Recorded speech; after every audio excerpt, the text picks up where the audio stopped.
ለምንድነው ልጄን ግንብራስ ብለህ የምትሰድበው? አይማርም፣ የቤት ስራ አይሰራም፣ የጭንቅላት ስራ አይሰራም። ይህንን የሚያክል ጭንቅላት ተሸክሞ በእውቀት ካልተሞላ በኮንክሪት የተሞላ ግንብ ነው ማለት ነው። እማዬ ግንብ ብሎ ይሰድበኛል። ዝም በል ግንብራስ። እማዬ ቀንና ሌሊት የምሰራው አንተን ለማስተማር ነው። ለምንድነው የቤት ስራ የማሰራው? ላጠና ስል ግንብራስ የሚለው ስድብ አይምሮዬ ላይ ይመጣብኛል። ለምንድነው ግንብራስ ሆኜ የተፈጠርኩት? እኔ ወለድኩ እንጂ አልፈጠርኩም። የፈጠረን ጠይቅ። ፈጣሪ ሆይ ለምንድነው እኔን ግንብራስ አድርገህ የፈጠርከኝ? እኔ ልጅ መሳቂያ መሳለቂያ መሆን አለብኝ? ምን ነው ልጄ፣ ለምንድነው ያዘንከው?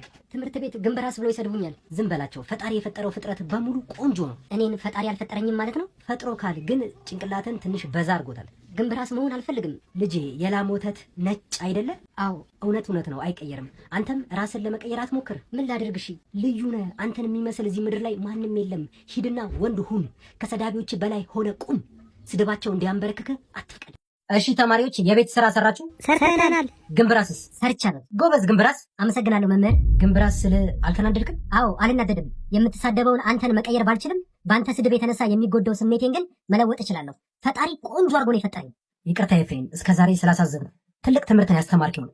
ትትናክ ግን ግንብራስነትን ያለውጠውም። ግንብራስ ሆነህ ትወልዳለህ፣ ግንብራስ ሆነህ ትሞታለህ። እሺ የዛሬ ትምህርታችን የሚሆነው